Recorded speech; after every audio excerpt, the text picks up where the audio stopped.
All right, and welcome everyone to our second Streamcast.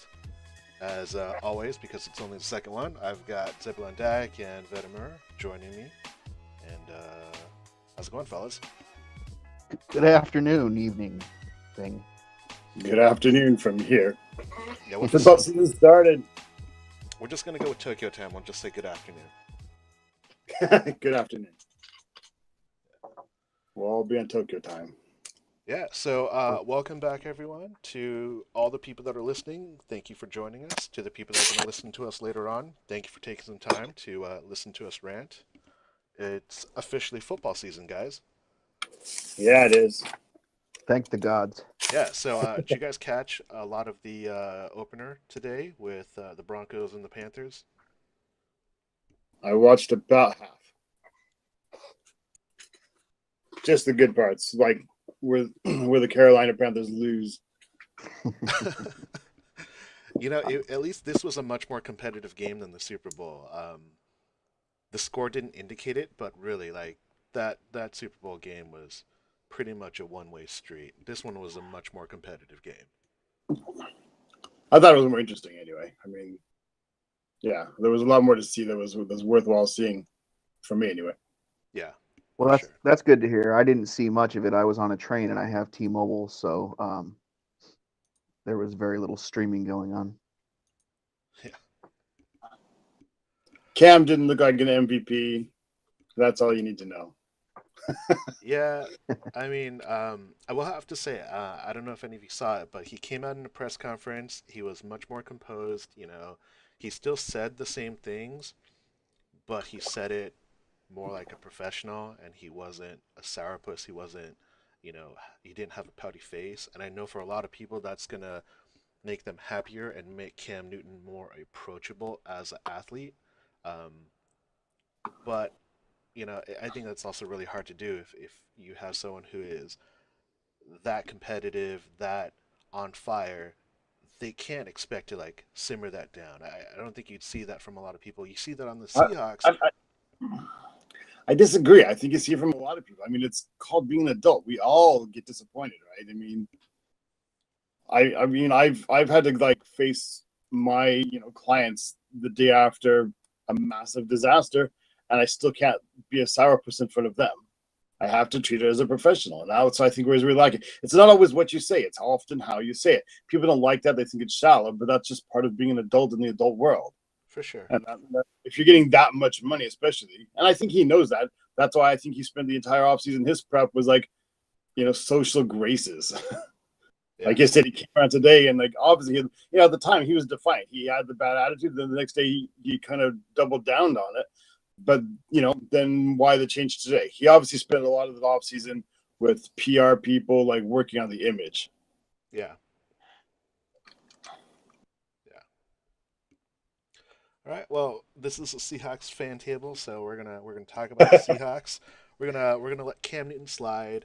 We got the home opener. It's in a couple days. It's on Sunday, 1 o'clock. Miami Dolphins are gonna be in town. They open as a 10.5 point favorite. The Seahawks do, which is the largest favorite in all of the games this week.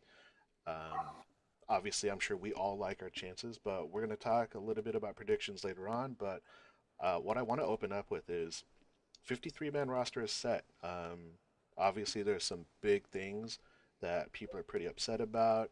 There's some players that everyone said this guy was marked for success. That guy's not on the team. So I'm going to open up to you guys. 53-man roster. Any surprises? Any disappointments? What are your thoughts going into this 2016 year? Zeb, you want to take that first? Well, I think the couple of main surprises or disappointments, I guess, for most people were Pope getting cut, and then losing Burley, Marcus Burley, having him be cut as well. I think a lot of people were surprised by that one. And I think overall the reaction from the fan base that I've seen has been that both of those moves negatively affect the team going into the season. Who knows if that's true? We obviously seem to be going young again, as usual. So I personally would have liked to have seen Pope kept over Collins. I guess maybe Collins has a little bit more of a higher ceiling on his upside, but Pope showed a lot more in the games. Burley, do we know if Burley's been picked up by anybody? He did, right? Yeah, he got picked up by the somebody? Browns. The Browns. Okay. He was a reliable nickel or slot cover guy, but I don't know that he was irreplaceable. So hopefully the talent that we have on the roster will make up for his absence. Yeah, Ross, what do you think? That's Do we want to beat the Pope dead horse? I'm going to beat the Pope story a bit more. We did this a couple weeks ago, and we all took our stand, right? I think we all unanimously said we like Pope over Alex Collins. I said they wouldn't keep either of them. Oh, did you? Okay, so you were half right. I was. I mean, like, again, I came down on the side of Pope. I mean, and as a fan, like when you're watching the game, I think it's really hard not to. That's why he kind of quickly became the fan favorite. He runs an exciting way, and when he was in, things moved better. But with perspective, with time, I mean, I understand the cut. If you're essentially the fourth running back, because Procise is the third in a sense, you can't. Your main job is not going to be running the ball, right? Two other guys have to get hurt before you're the main guy running the ball. So without that, you're running the ball 30 times a year, maybe. So you're being judged on what else you offer to the team. And I think long-term and upside, I guess it's Alex Collins. He has more to offer even on special teams. If you're the fourth running back, you're going to have to play special teams. And if you're the size that Pope is, there's not much you can do on special teams, I think. Yeah. So I understand it. Zeb? I think to the last point is special teams, and I think that's something that you're seeing the decisions that are being made right now. So not to rehash the Pope thing, but I don't know where he fits on special teams. He's not big enough to be your gunner. I don't think he is good enough to be your kick or punt returner or a guy that is going to challenge Tyler Lockett. And we'll talk about Tyler Lockett later on. He's not going to block well in returns. Exactly. So I don't see him adding value. Whereas Collins, as big as he is, as sturdy as he can be, I see that he could potentially add more value, and I see that's why he provides more depth and special teams that the Seahawks value. And that's the thing. They're taking that Moneyball approach, but they're looking how many spots can you fill. The more spots you can fill, the more you have a chance to make a roster. And I think that's what you're seeing. That's why Collins is going to get it. He obviously was drafted, and maybe the Seahawks don't always put in stock to say, like, hey, we're going to take this guy because we spent a draft pick on him. He's a fifth rounder. They don't do that. Exactly. Yeah, for sure. They just don't do that. As far as Burley goes, again, like Burley, Burley helped the Seahawks a lot. But again, at the end of the day, he's a guy. He's just a guy. And you've got DeAndre Elliott, but he's an outside guy, not in the slot. But I think when you watch the preseason of some of the practices, I think you see a different approach maybe this year to coverage. I saw quite a bit of like Sherman moving inside in the slot to cover a certain receiver, and Deshaun Sheddable, I think as well, moving up on the tight end. So I think you might see situations now where like on the outside, especially, I think they're going to be more matchup inclined when they're doing some of the defense this year. I think that's what the cuts look like. Yeah. And so they ended up keeping DeAndre Elliott, and they ended up keeping. They brought in a couple of people. So they brought in like two safeties. Yeah, well, I think that also speaks to how much they're talking and worried about special teams, right? Those guys are mostly brought in. Well, they tried to bring in two. One didn't make us physical, but they brought in Dewey McDonald. Purely as a special teams guy, I think. Yeah. Well, so I think they were really worried about special teams, I think. But that leads us into our first topic. For our first topic tonight, number one, this comes from Ross. What decisions would you have made differently? What are the cases in the past where you've called it? And this is talking about the roster, talking about the decisions that everyone wants to, armchair GM from. So, Zeb, we're going to start off with you. Well, I don't know that I would have done a whole lot differently. I've been a big Thorold Simon supporter since he came to town. But I'm at the point where I'm starting to not believe that he's ever going to be a real consistent, solid contributor. So I guess maybe the one thing I would have done was maybe have kept Burley over Simon. Other than that, I'm curious to see what they're doing at fullback. For whatever reason, like Tukuafu never seemed. He looked the part, but he never seemed to be as good of a lead blocker as we would want him to be. So now we're going with, how do you say his name? Tupuo. There's actually two of those Tupuo. guys. There's the guy that's UW and on the Seahawks roster, and there's a rugby player down in New Zealand with the same exact name. Oh, okay, yeah. Honey, So Tupuo. I didn't get a chance to see him much in the preseason. I don't know if how much action he got, how long he's been around. So, we're going young. We're going inexperienced, I guess. So we'll see how that works out. Other than that, I don't really see much that I would have done differently. Yeah, I kind of agree with you. I never look at the roster as something that I'm going to always have full expertise on because we're talking about guys that are at the back end of the roster. We're not there. I don't believe there are any surprises with the starting lineup. I think there may be questions about carrying 7 safeties or 6 safeties, which what they have now. 4 tight ends due to the fact that they've got injury, the fact that they didn't have a fullback until they signed Tuapu. Then you add in the fact that just recently you lost Jermaine Ifedi. He's got a high ankle sprain, which is probably the worst injury any football fan will hear because it's a question mark. It's not definitive. You never know when that guy's going to get healthy. I don't think you can project or know what injuries are going to hit you. So it's really hard for me to say with the roster that they have because I like their starters. I like all the guys that are going to be playing on that first team offense, defense, and their 3 wide receiver sets, their 4 wide receiver sets, their nickel packages, the NASCAR package where they have all their speed. Frank Clark looks great. You know, I can't think of anything where there's a glaring hole. Yeah, Marcus Burley is your fourth corner, third corner sometimes, but I don't know if that's enough. I Right. definitely have never called it. I've never had someone who I felt like, oh yeah, that's a guy that's going to make it, and then they do. I've always picked the guy that gets hurt. I pick guys like Deion Butler or Nate Burleson. I pick the guys that I think can be really flashy, but they just end up not panning out. And unfortunately, they always seem to be wide receivers. All right. Ross, what do you think? People have short memories. The long snapper. He had How a, is that not because that's going I will call this right now. You can write it down. This will be on YouTube forever. We're gonna lose a game. We're gonna lose one game this year because of the long snapper. We are. I mean, it's destined. It's the hubris. But that's the one change I would have made. I would spend the extra $200,000 and brought back somebody else to do that. I don't know if I would have done anything different, but I would acknowledge that they're kind of heavy money balling and kind of heavy gambling. They're really hoping certain positions don't have anybody injured. They're investing in the future, right?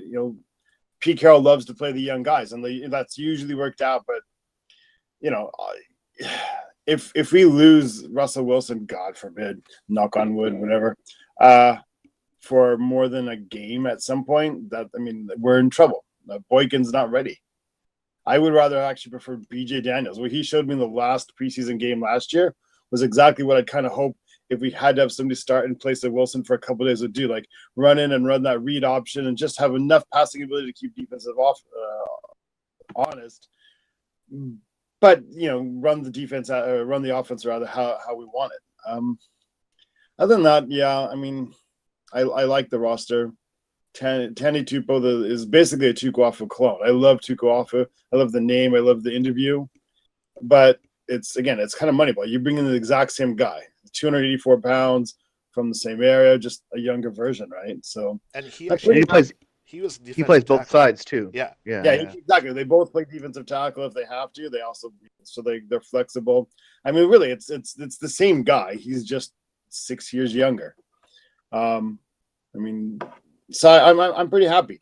I wouldn't have been surprised if the fifth wide receiver had been somebody who wasn't necessarily on our roster, but I'm happy with how it goes as long as he gets healthy. Tanner McAvoy, as long as he's healthy, I'm happy with him.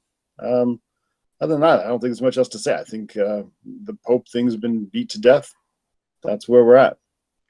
My final thoughts on that particular subject, quickly. If we're talking backup quarterback, we want somebody who can come in and actually keep us competitive. If Russell was to, like you said, God forbid, go down, I don't see any reason why Tavares Jackson isn't on this team. And lastly, I, for the life of me, have no idea why Clint Gresham isn't on the team going long snapper. Yeah. As far last, I mean, just to adjust the T-Jack, I think it really is. I mean, it's pure money ball. I mean, T-Jack would want $1 million, and we can pay Boykin what $250,000. So you put that money.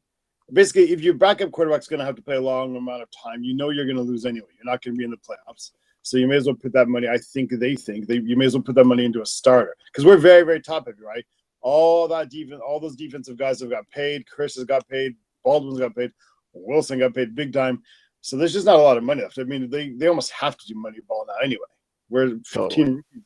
We're 15 rookies, and that's not usually what you have with an established, playoff bound team like we are. But with everybody else getting paid, it's gonna have to look like this. Yeah, I mean, there's a lot more pressure on John Snyder to do his job right, to find the young guys who can play if they have to play now.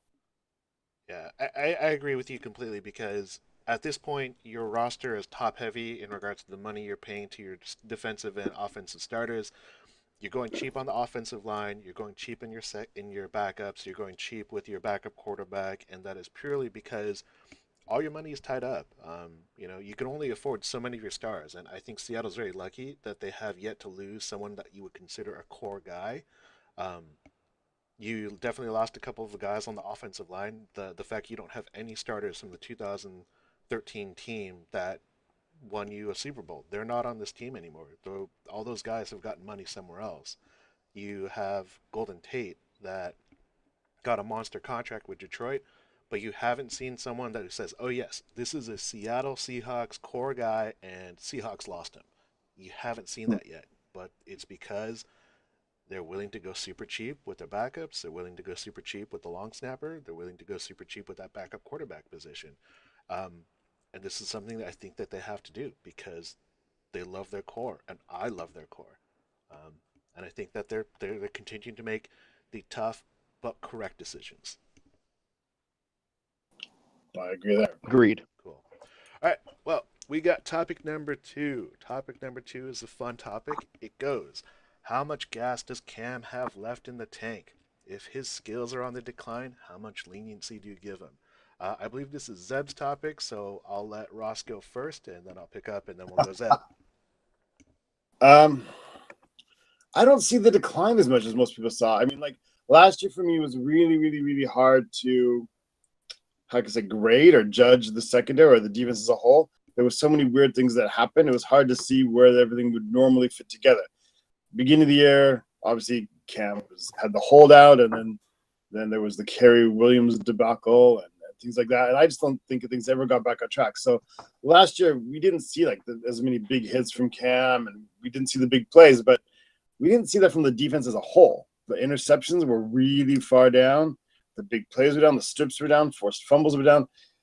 Something wasn't quite right. I don't even think. I mean, some people blame the coordinator, Chris Richard. I just think it was a weird year. I'm gonna see how this year goes. Kelsey McRae is a really capable backup, I think, though, and I don't. There's not much drop off already. There wasn't last year, anyway. I'm kind of hoping that the first half of the season Cam shows us that he still can. If he doesn't, then you know what? It might be time to moneyball him out, actually, because Kelsey McRae, there's no drop off there, but he's millions less in pay. Yeah, I hate to say it sounds so mercenary, but that if you want to be the dynasty type teams, I mean, you have to be cold like that. yeah. This is where John Snyder starts turning into the New England Patriots, where they either trade a guy who's got a year left, or they're going to straight up release him. I think Cam Chancellor has a lot left in the tank. I think he still has the ability to bring those nasty hits. Um, I don't think that he's on the decline so much as I think the defense as a whole just they didn't find their stride until closer towards the end of the year. Blame that on a first year defensive coordinator. But in regards to what I expect out of him, I expect him to play close to the line. I want him to start blowing up, linemen that come across to try and pull. I want him to, you know, punish any wide receiver coming across the middle of the field. What I want to see though is is he going to be the guy that stops the tight end? Last year we got destroyed by the tight end in multiple games. Cincinnati and Carolina are the two biggest ones that stand out in my mind. Tyler Eifert and Greg Olsen just like had their way. We saw it in the preseason game. I don't want to put a lot of stock into preseason, but that's definitely a concern that I think a lot of fans have. And now that real games are coming up, I don't know who the Dolphins tight end is, but if I hear his name called twice, I'm gonna freak out. I'll probably punch the person next to me, which will probably be a bad sign if that guy, the tight end of That's the Jordan, Dolphins, scores a touchdown. Jordan Cameron is their tight end. Yeah, I should know that guy's name. But to Ross's point, real quick, Kelsey McRae, I look at him as very similar to Marquand Manuel. When the Seahawks went to the Super Bowl, Ken Hamlin got injured in like the third game. He got a post sign to his head, was out for the year. Marquand Manuel came in and just solidified that position. Now he didn't do anything flashy, but he just was where he needed to be. Like he played his zone, he played his spot, he played his coverage really well. Kelsey McRae does the same thing, and that's what I think you like out of your backup. But that high end enforcer mentality, playmaking ability, I don't know if he's got that, and I think that's the only concern you have.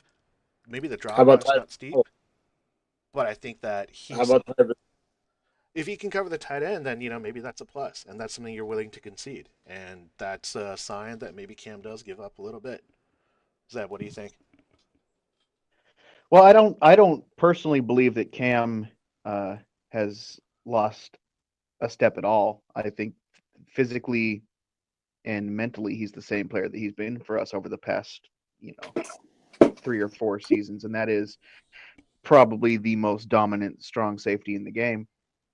I guess I would probably contribute any what would appear to be a drop off to like both you guys have said, scheme or just the group as a whole not performing up to standards.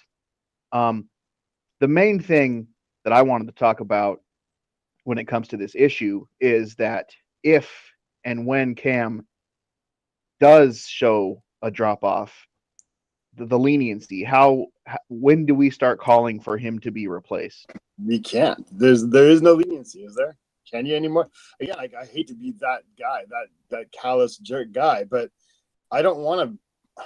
2005 we go to the Super Bowl, right? And then 2006, 7, 8 we're kind of good. And then there's that drop off. Then we come back in. I don't want those drop offs anymore. I just want to be a perennial contender.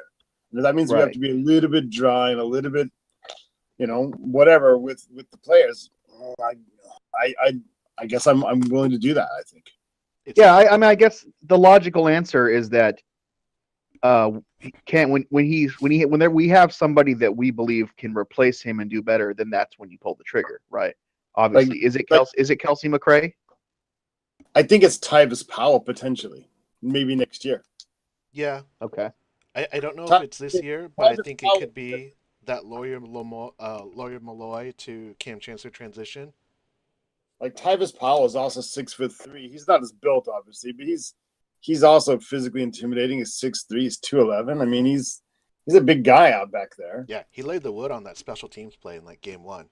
Yeah, and again, it's salary cap. You have like a set amount of money. But Tyvis Powell, he was undrafted, right? So he's probably getting $250,000 next year, or $300,000, $350,000, something like that.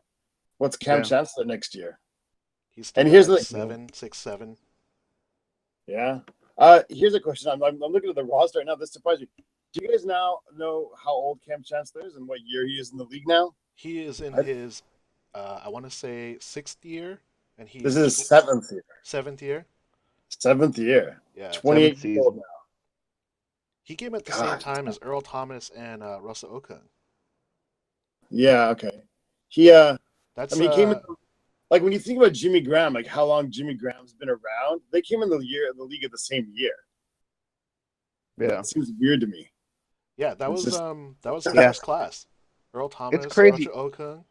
I mean, drafting Earl Thomas and Cam Chancellor in the same draft is mind-boggling. Like, how do you do that? Yeah. yeah, really, really lucky. Well, really, Well, really I'm a big legacy guy. This kind of stuff, history, is important to me. I'm the kind of person that I might, just as a fan, uh, be hesitant to want Cam Chancellor replaced, just because I want to see. And this is crazy, and this is silly, and this goes against wanting what's best for the team now. But I want to see Earl, and I want to see Cam, and I want to see Sherm, and I want to see these guys no-brainer Hall of Famers when they're done. So I agree. just as a fan, that's important to me. Like, that's something that I just hope that we can stick with these guys for as long as possible, so that when it comes down to it, no question. I think it's great we get Hall to of think Famers. about this now, like how long to keep on. This isn't like a conversation Seahawks fans in the past have had a chance to have. I think like how long to keep on to these stars and how long to keep this core group of perennial Pro Bowl players together and things like that. That's just not been the Seahawks, legacy up to now. Right. I think it's a great conversation to have. It's a good problem to have. Yeah. Yeah, for sure. And I think what's interesting about Cam is kind of the first guy that's on the block. You know, he's the first guy who puts himself out there that could be replaced. I mean, Michael Bennett maybe, but Michael Bennett's continued to play at such a high level. I don't see the Seahawks giving him up yet. But Cam, it all depends on what can you get out of him. I mean, He's he's got a so bit of like an easy problem, doesn't he? Where like he gives so much that you see him vulnerable to breaking down. yeah, yeah. Um, Totally. and I think this will be an interesting thing. But that's a question for 2017. Um, in 2016, we've got a great question here. So this is, I believe this is Ross. This is your topic. What will year two hold for Lockett?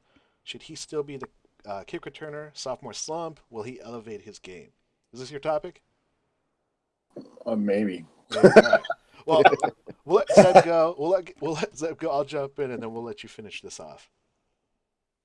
I look forward to seeing Tyler Lockett this year. I believe that he is going to improve in all facets of his game. I think he is, until there's somebody better, he is the obvious choice to return punts and kicks.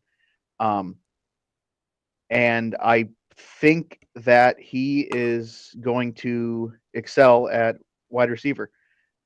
If because right now he's basically the number 3 wide receiver, which in our offense that doesn't mean too much.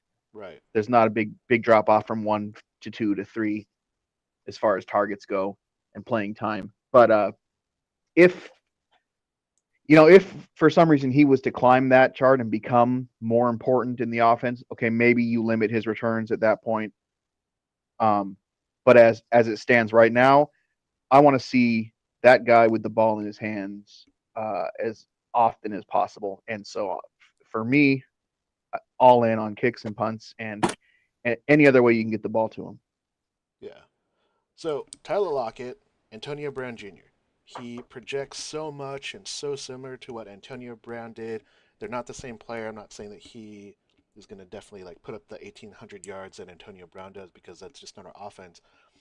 But his skill set is so similar to that. His ability to be evasive, his ability to be fluid, his ability to reach top speed so quickly. He's nowhere close to the biggest guy on the field, but there's just something about the way he plays. He plays bigger than his size, which is something that the Seahawks love. I can't remember how many times he'll take a go route and the safety will be there after he catches the ball and tries to lay him out. Tyler Lockett just pops up like it was nothing. Yep. You know, and he's getting hit by big safeties. He pops up. He's just that solid. But he fits into that mold of I'm going to play bigger than I am. Everyone disrespects me. I'm just going to blow you out of the way. I foresee him and Russell Wilson having a great year. I think Doug Baldwin's still going to be our number one because Doug does everything that Russell Wilson wants him to do. But Tyler Lockett is going to have at least 10 catches this year over 40 yards. I just think he's got that ability. He's done it already in preseason where he's like a quick juke, beats the press, gets open deep, and Russell's going to find him. And those are going to be quick passes. I don't see a sophomore slump. I think he's too smart. I think the Seahawks draft guys that don't fall off like that. And I want him to be the kick returner. I like him being the punt returner because that ability translates so well to special teams. And I remember what it's like when we had a terrible punt and kick return game. I mean, we all remember Brian Walters, fair catch, fair catch, fair catch. On kick returns that year, I can't remember who had the most kick returns because it seemed to change week by week. I mean, we remember when Richard Sherman and Earl Thomas were thrown out there on punt returns, and those were probably the worst punt returns ever. So Earl Thomas got jobbed. You had to give him a chance. I wanted Earl to return him. I know you wanted him, but he doesn't have the right mentality. Like he could do it, but I don't think you can coach him to do what you want him to do. so Ross, go ahead and finish us up on a Tyler Lockett. Man, you guys are so much more fan than I am. I don't know. I love Lockett. I let me kind of pick and choose which parts I want to answer first. He should be doing the kick returns and punt returns, definitely. I mean, you can't be afraid to play your guys, right? I mean, if that's what that was the initial point in getting him, right? He was going to elevate the kicking game and contribute in other areas and keep him there. He's a weapon, especially with the new rules in kick return. It's having the exact opposite effect of the NFL thought. They thought, so this is the year people are going to be pooch kicking the ball, and you're going to see more returns, I think, because they don't want to give him the ball at the 25. So he's going to have more opportunities there. With slump, I just don't think it's the position you have one of those really. That seems to be more like a running back or a quarterback thing where they kind of get more run down. Will he elevate his game? I think he'll be a better wide receiver. I think he'll be more savvy. He'll learn the techniques. He'll learn his craft, as they say. But I don't know if it's going to show up in the stats because you got Paul Richardson's coming back now, right? And you got Jimmy Graham potentially healthy towards the whole season, or at least the second half. He should be himself potentially.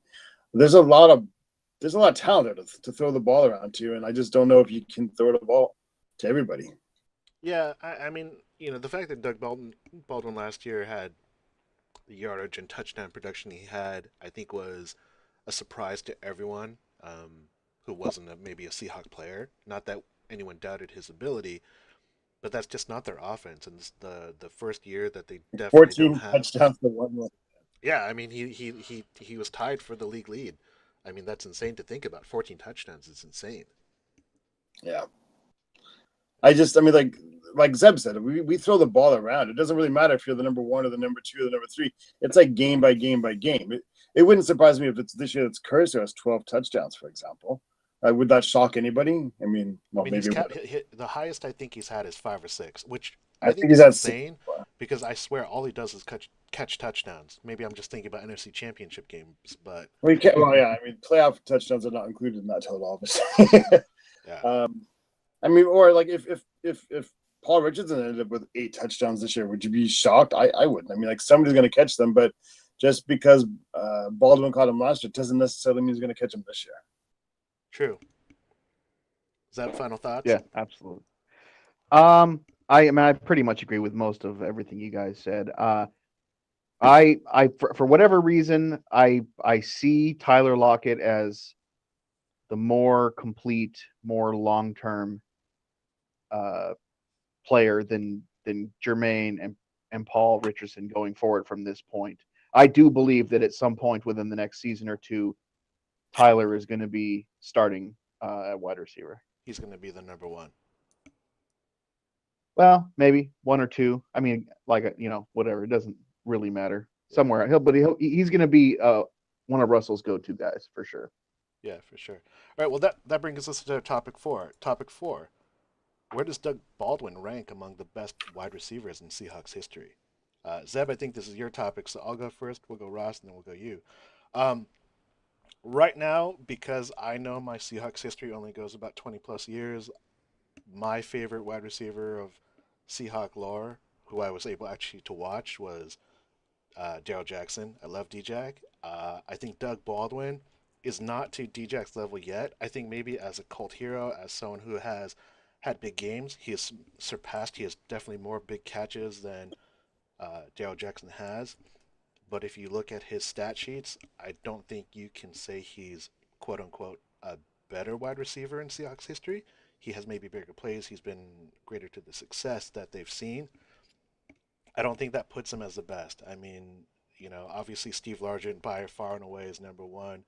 You've got Joey Galloway in there who put up amazing numbers in his short time here. You've got guys in Holmgren's first year, Daryl Mays, Sean Dawkins that had 1,000-yard seasons. Doug Baldwin had his first 1,000-yard season in 2015. He went from high 800 yards and 4 touchdowns to 1,000 yards and 14 touchdowns. I don't think he's in the top part yet. I think he can get there, but he's going to have to do it for 3+ more years before he is in that top five definitive wide receivers in Seahawks history.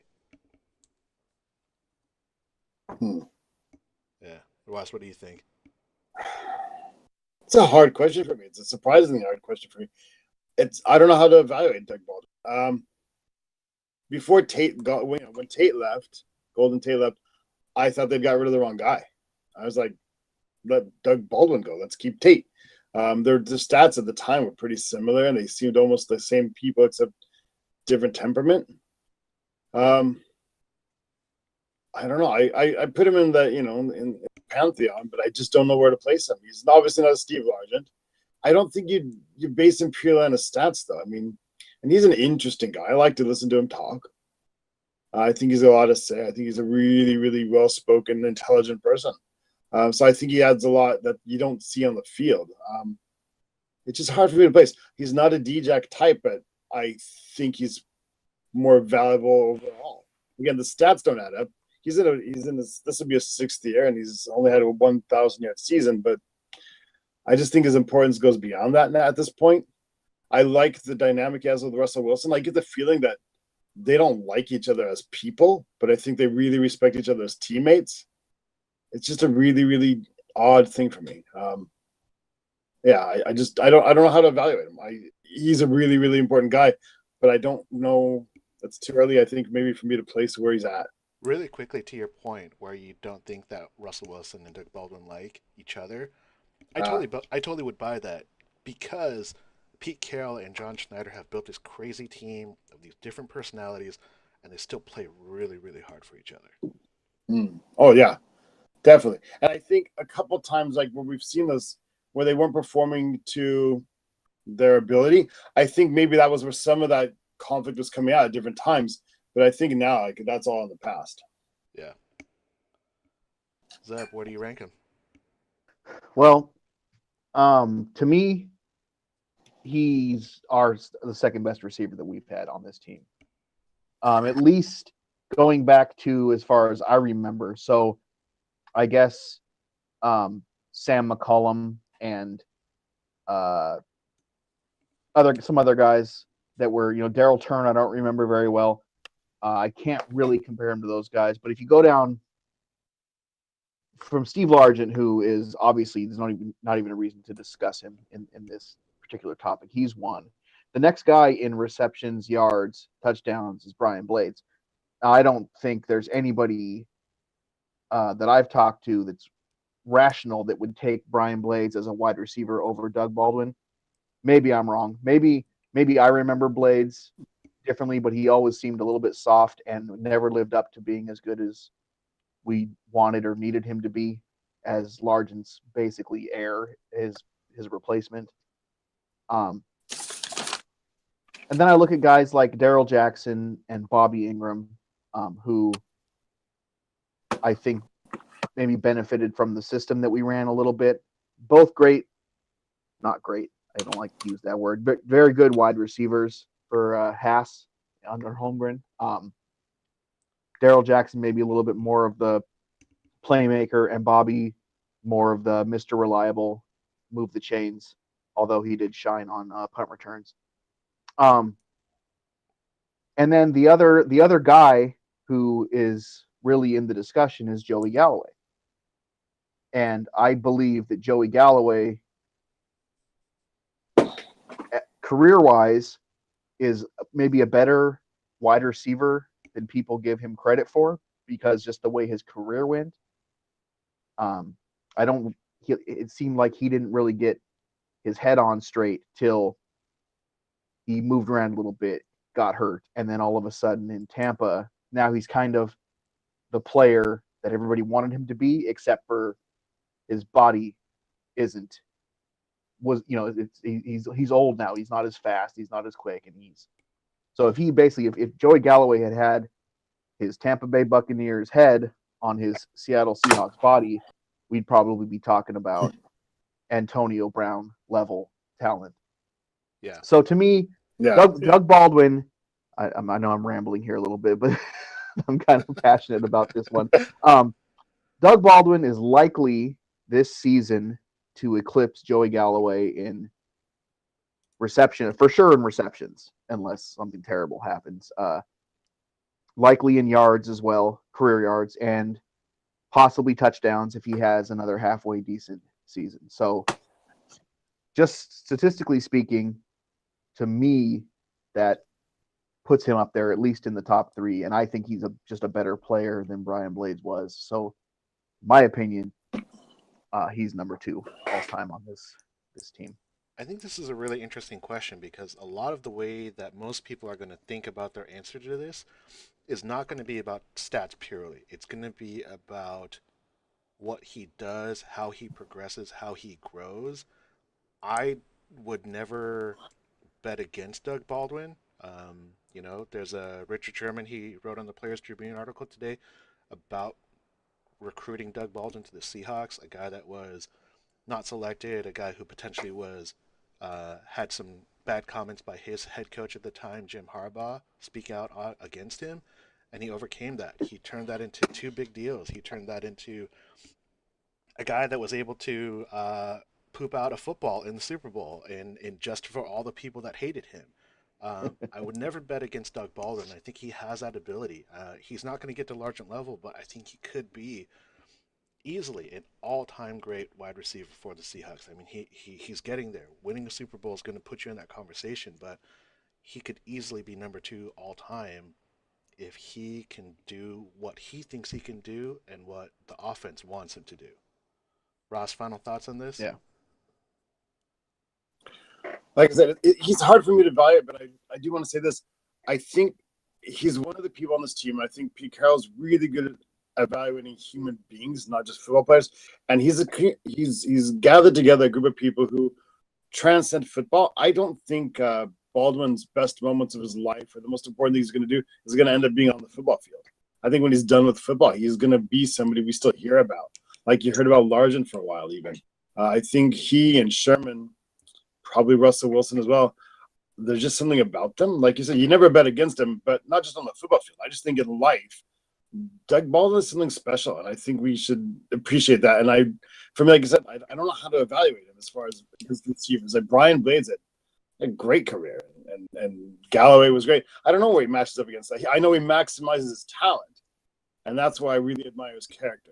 And like he said himself, what was it, a week ago, maybe on an interview, he doesn't want to be the best receiver. He wasn't born with that kind of body. He wants to be the most efficient. He's the smartest receiver I think we've ever had. Yeah. And that's true. And also, last comment for me, 89 is an awesome wide receiver number. There's just something about the way that looks, I think is really sweet. I agree. I'm still partial to an 88 and an 80. Yeah. Well, 80. I don't know if you saw this on .net, but someone was talking about how like we have a huge gap in wide receivers that have jersey numbers in the 80s. It's like dominated almost all by tight ends except for Doug Baldwin and guys on like practice squad and IR. It's an important thing. We got one more topic. We're gonna go run through it real quick because we got predictions we're gonna get to. We got to make sure that Ross gets to his baseball game. So last topic, number 5. This is mine. Does fantasy football improve football as a product? Do you get conflicted when drafting players you don't like? So this is a topic for all those fantasy football people out there. I just completed my last draft yesterday. Guys, what do you think? Who's going Well, first? If you want to talk I'll go. first? I'll go. I'll go. I got a pretty, I think, concise answer to this. I don't. Fantasy football does not improve the game. Fantasy football makes the game interesting to the casual or less than casual fan. Um, it doesn't for people like us who watched football all of our lives and care about the sport and um, find it interesting enough as it is. Fantasy football does probably take away from the game more than anything. Um, I play. I don't want to, but for whatever reason, when the season comes along, I do. I usually get a team or two, and I draft, and I get really excited at first, and then by about week 6 or 7, I'm kind of over it. Unless I'm smashing. You're the guy I have to mail to tell him to set your team. Set your team. It's not fair. Well, People set your team. You've got three guys on bye. You got to set the roster. To be completely honest, it really is tied to how well my team is performing. If my team sucks, if I lose 3 or 4 out the gate, I just lose interest, and there's nothing I can do about it. I will say that there is a little bit of conflict. Even though I know this is ridiculous, I still feel like somehow me starting a Seahawk or starting a player going against the Seahawks somehow affects the actual game, even though I know it's not true. It's still something that it affects my decision-making process when I choose my fantasy team or when I choose my starting lineup. I don't know. That's just I feel that way. I know it's ridiculous. I know it's stupid, but I can't help it. Yeah, for sure. Ross, what do you think? First thing I'm going to say is I realize there are people out there who hate fantasy football and will probably just turn this off. But if you're still being patient, thank you. I think it's something you can be. There's pluses and minuses. Obviously, I play with it. I'm in 2 pay leagues this year for the first time ever. 2 pay leagues, so I'm obviously into it. I never get conflicted. I'm always a Seahawks fan first, even in my pay leagues. But that doesn't mean I tend to not draft Seahawks players, so I don't feel weird about it. So I can try to be objective. The only Seahawks player I tend to draft is Wilson, and I used to draft Lynch because they were objectively I could know they were going to be good. I think overall, though, like fantasy football, it's created this phenomenon where I think the average fan now is more educated about football. I'm kind of a deeper fan, so I've always looked at stats of all the different teams and stuff, but I couldn't talk about it with anybody else. But now I have like casual friends who will call me up and talk about the Dolphins tight end or the Saints having a new wide receiver or whatever, and like. It's these are conversations like I didn't used to have, so you can have a lot more, I think, intelligent football conversations now because people are educated more. But I do think they're educated purely in the stats, and I don't think football is always a game that can be evaluated on stats. Yeah. So that's a sad thing of it. You get people who tell you that like Blake Bortles is a really, really good quarterback, and he's not. He's a really, really good fantasy football quarterback last year. He's not a good quarterback. Right. Sorry to Jacksonville fans. Yeah, so it corrupts the game a bit, but I think there are some positive. I think that's true, and I think it's a combination of what you and Zeb have said. There are football fans who play fantasy, and then there are certain people that just are fantasy football fans. And the fans who play fantasy can look at things deeper and say, okay, well, just because you're Blake Bortles doesn't mean that I want you on my team. Maybe I want you on my fantasy team, but I don't want you leading me in the fourth quarter. There are people that are just pure fantasy football fans that say, like, yeah, I like Andrew Luck because he's going to throw the ball for 3 interceptions, but that means for the last 2 quarters, he's just going to keep slinging the ball and I'm going to get 3 touchdowns out of that. So it's a net positive. So that's where fantasy football, it is and it isn't as far as improving football as a product. As a big football fan who plays a lot of fantasy, I think it improves a product slightly. I don't think it actually makes it that much better. Like, my football is focused purely on watching Seahawks players. I don't watch other games, even if I've got a fantasy guy on, because I care about Seahawks football first and foremost. I'll check my phone, but for me, ultimately, it doesn't improve the product. I definitely get conflicted when there's an opportunity to draft a player on a team that I don't like. Maybe I have some rationale. I'll say like, oh well, Ken Wisenhunt doesn't run the ball. I don't like him as a head coach or as an offensive play caller, so I'm not going to draft people on his team. Maybe that's because I was spurned by those players in the past and I've just created grudges, but I definitely do get conflicted when drafting players that I don't like or they're not on teams I like. Generally, it's not so bad that I'll never draft anyone because I love Seahawk players first and foremost. But there is definitely that time where like, well, there's three guys that are all slotted. I'm going to take the third guy because I don't like the teams that team guy one and guy two play for. Like you're not drafting Roethlisberger, is what I you're will saying. never draft him. I know fantasy football wise, he's a great player, but he's a terrible human being, and I can't have that guy tainting my team. Yeah, I won't draft that fucking guy either. All right, so we're going to finish up. We got a couple of predictions that we're all going to talk about. We have a couple fan topics that we'll recap. But we're going to start with our season predictions. We've got what do we think the Seahawks final record is going to be, who we're going to give an MVP. You can say offense, defense, whatever. And a surprise player. Who is one person on this team that is going to surprise us? So, uh, Ross, I'll let you start. Let's start with records. What do you think the Seahawks are going to finish after this year? 12-4. Write that down. It's 12-4, isn't it? Yeah, it's got to be 12-4. That's what I'm going at. And don't ask me to break it down. That's just my general feeling. Yeah. 12-4. They look like a 12-14 to me. I think. I think we're good. The thing is, we're just one or two injuries away from being 10-6 or 8-8, to be honest. But I think we're 12-4, and the gambling on the roster pays off. Yeah. Zeb, what do you think? Looking down the schedule and assuming we don't get bit horribly by the injury bug, I have to assume that we're going to lose a couple of road games against good teams, maybe New England, maybe Green Bay. I think we'll probably lose a home game to a good team. Not sure who that's going to be yet, but and then I think we'll lose one game that we should have won. I don't know, home or away. We'll lose one of those games. So I guess, yeah, I guess 12-4 seems about right to me.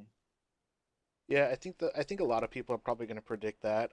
I'm actually going to go a little bit lower. I'm going to say we're going to be 11-5. Um, I'm going to give us an extra loss because, like Ross said, there's going to be an issue with the long snapper. That's going to cost us one game. So bumping us down to 11-5. Um, I think when I look at the schedule, our toughest games, we've got two tough games at home. We've got two tough games on the road. I assume we're going to split those. I'm talking about at Green Bay, at New England, and then home against Carolina and home against Arizona. Those are going to be our four toughest games. Um, at Arizona, for whatever reason, I'm actually not that concerned because we play really well in the desert. Maybe not so much as home. But those are the four games I think are a toss-up, and I easily see us going 2-2 in those games. If we go better than that, then yeah, I mean there's opportunity for us to go better. But I see us around an 11-5 team. I think we have a better chance for a wild card than we do at the division, just due to the fact that there's going to be those blips, and I want to see if those teams can overcome them. I don't know if I'm as confident as it would be if this were the 2013 or 14 team. I want to adjust mine real quick because I do actually think we're going to lose a division game that we shouldn't. So I think 11-5 is probably better. Nice. All right, let's talk about MVPs. Most valuable player on the Seahawks. It's really easy to say. Obviously, guys like Russell Wilson. But what are you guys' thoughts? Who's your MVP going to be this year? Rawls. I'm going with Rawls. Thomas Ooh, I Rawls. like it. Yeah. I think he's going to the first couple of games he may not carry the load, but I think by the end of the season we're going to see how special he really can be. Yeah.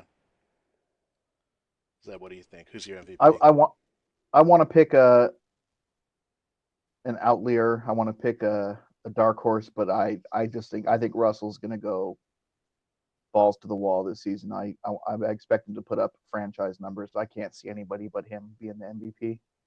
Yeah. I'm gonna go on the defensive side. I'm gonna pick Earl Thomas. I think Earl Thomas has quietly put together a Hall of Fame career.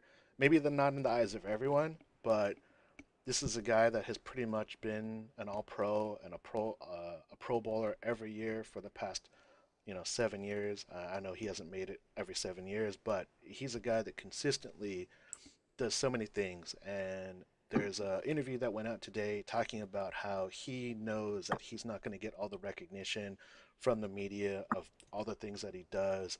And I think if you're a hardcore Earl Thomas fan, you watch his game, you watch what he does, you really look at how much he can cover. It is incredible. And I think this is a year where he's going to put up amazing numbers. I see big things out of him. I think the defense needs to see him do more. Not that he hasn't done it already, but he's my guy for MVP because he has that ability. I mean, I remember a game, I think it was in Russell Wilson's rookie year, we were playing at Buffalo in Toronto, and he returned a touchdown for like 70 yards for, off an interception.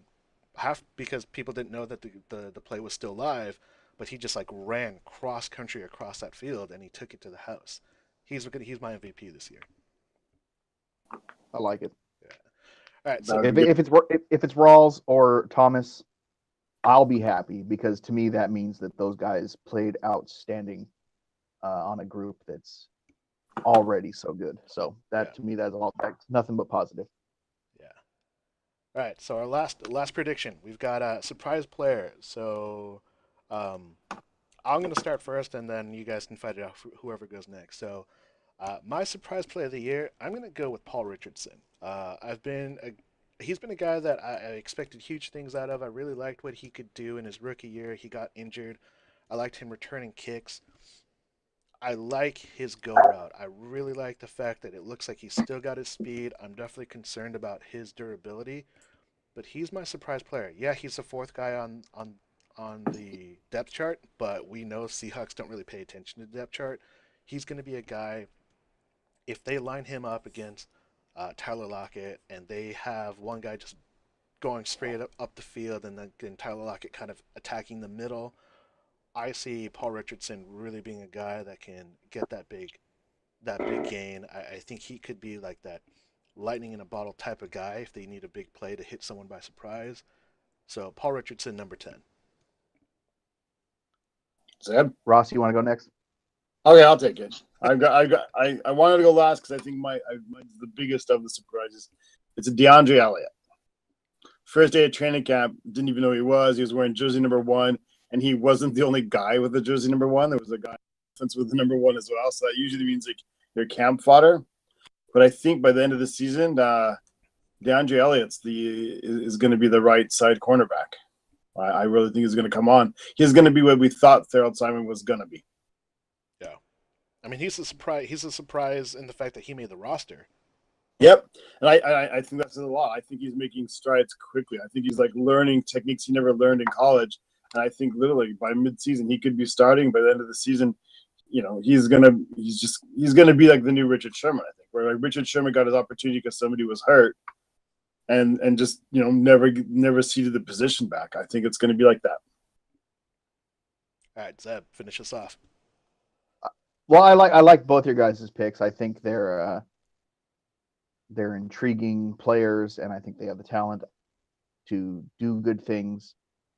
I really think that CJ Precise is going to shine this season at some point, maybe later in the year. I also think that Brandon Williams, tight end, is going to end up playing a bigger role than we maybe expect him to.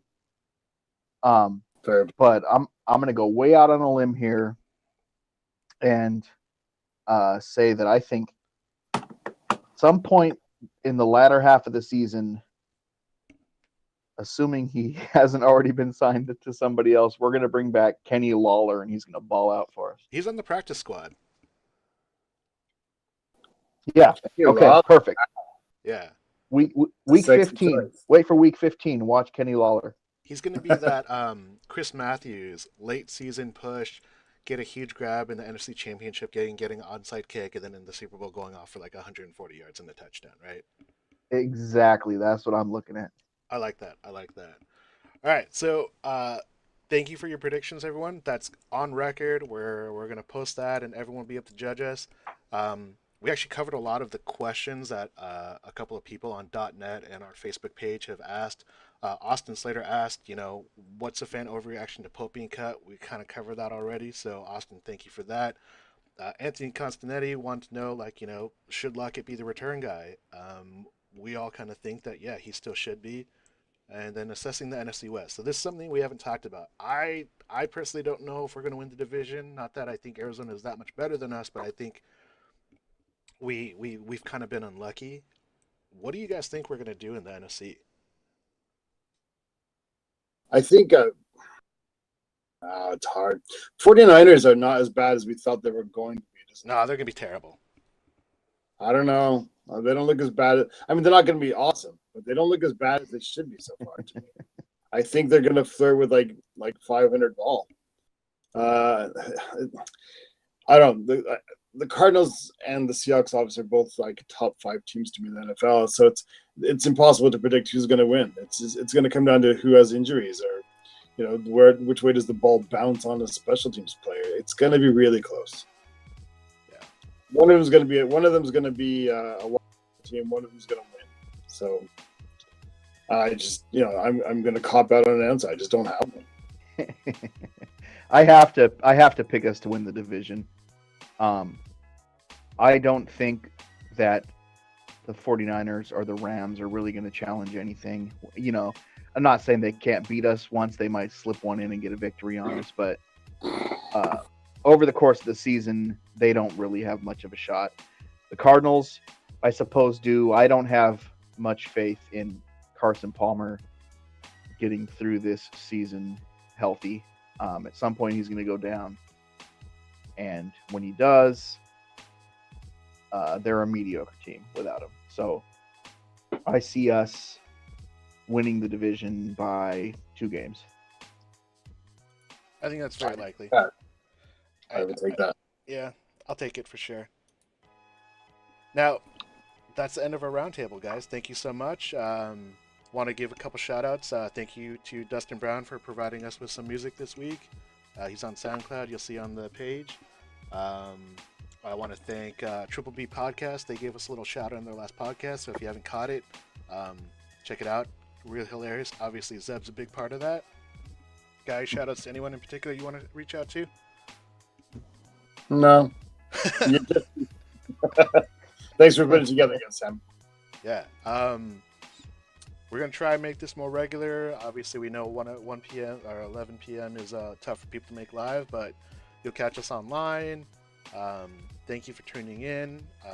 On behalf of Vetamur and Zeb on Deck, I'm Sam. Check us out on .net. Check us out on Facebook. And thank you for stopping by, everyone. Yeah, thank you. Thank you so much.